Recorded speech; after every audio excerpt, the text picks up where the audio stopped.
Amigas y amigos, espero todos se encuentren bien. Para el desarrollo del producto final en la actividad 9 en la materia de grupos de poder, negociación y conflicto, impartida por la profesora Ethel, considero pertinente venir a mi tierra y a mis raíces a documentar cuál es la situación de la realidad, lo que pasa aquí en el corredor interoceánico del Istmo de Tehuantepec. Nos encontramos en Estación Mogoñé, San Juan Guichicobi, Oaxaca, y aunque parezcan fierros y durmientes, esto significa muchísimo más. Si levantamos la mirada, lo que realmente atraviesa este suelo no solamente es un tren, sino es una de las tensiones geopolíticas más agresivas del siglo XXI.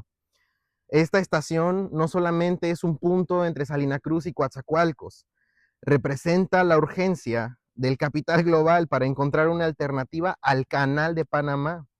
Estamos en la cintura de México y quien controla esta cintura también controla el flujo de mercancías en el hemisferio occidental.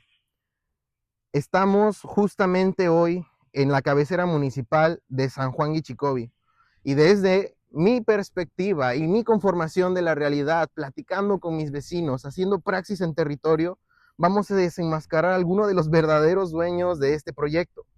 Tal vez no sean los políticos que podemos ver en los espectaculares. Hablamos de una triada de poder: la Marina Armada, el capital transnacional y los poderes fácticos oscuros que operan en las sombras y que remanentemente atañen a las consecuencias que puede haber dentro del territorio en cuanto a la vivienda y a la conformación de la realidad de nuestros vecinos. Para entender lo que pasa aquí hay que leer el diario oficial de la Federación.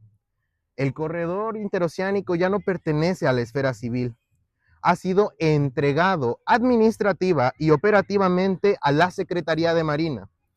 La narrativa oficial dice seguridad, pero la realidad política es otra. Se decidió crear un pequeño estado dentro del estado.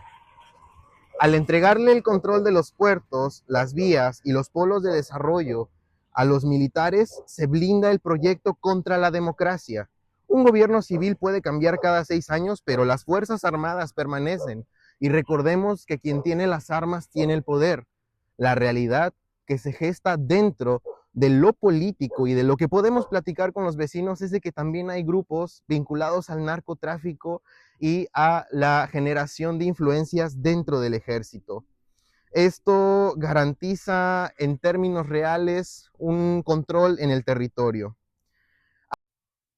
Aquí es donde el discurso institucional comienza a desmoronarse, cuando se confronta con la materialidad en el territorio, porque el corredor interoceánico, presentado como una obra de infraestructura estratégica, no puede entenderse únicamente como un proyecto técnico, porque es ante todo una reconfiguración profunda de las relaciones de poder sobre el espacio, el tiempo y los cuerpos que lo habitan.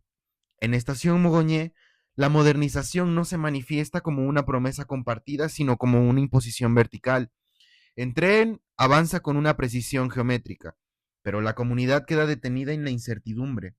Esta dislocación entre infraestructura y vida cotidiana es central para comprender uno de los conflictos principales que afectan directamente a mis vecinos. El desarrollo no se experimenta como mejora, sino como una amenaza.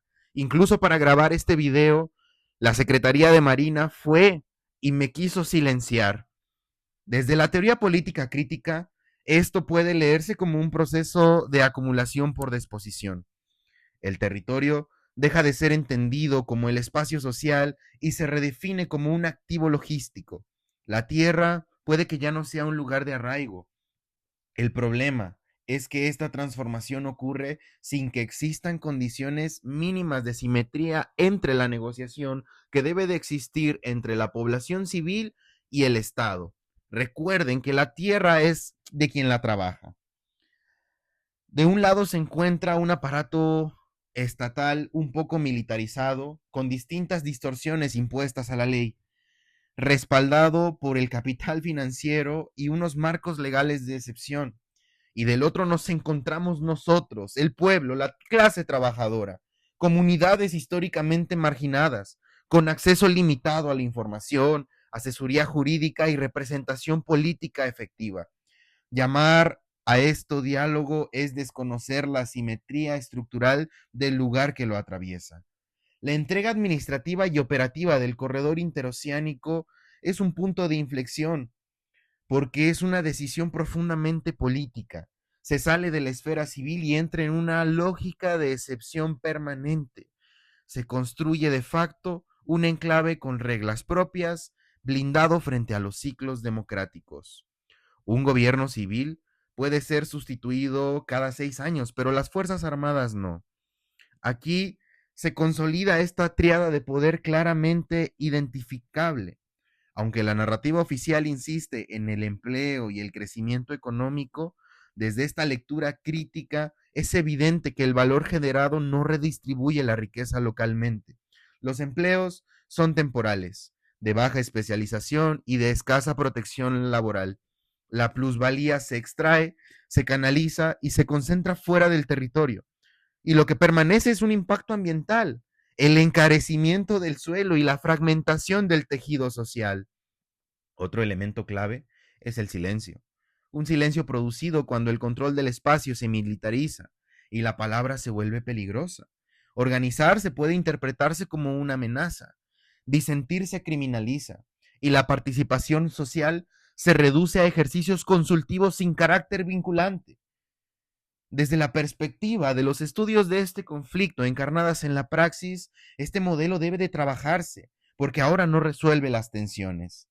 Aquí radica una contradicción fundamental en cuanto al territorio y la marginación. La falta de infraestructura social previa se utiliza como argumento para imponer esta estructura de subordinación y de dominación. Documentar desde aquí, desde Estación Mogoñé, con mis vecinos, no es un ejercicio de un testimonio simple, sino es un acto político que se debe de encarnar desde nuestra conformación profunda desde la realidad. Este trabajo no pretende ofrecer respuestas cerradas, busca incomodar, abrir fisuras, obligar a replantear las preguntas. ¿Quién decide el desarrollo? ¿Quién define el interés público? ¿Quién paga el costo del progreso y quién se beneficia de él? Desde mis raíces, desde la praxis territorial y desde una lectura crítica de los grupos de poder, esta es mi conformación de la realidad. Una realidad que no puede discutirse desde el escritorio ni desde el discurso oficial. Una realidad que está aquí, en las vías, en las tierras en disputa y en las voces que aún resisten, aunque se les intente silenciar. Soy Mauricio Martínez y nos vemos hasta la próxima.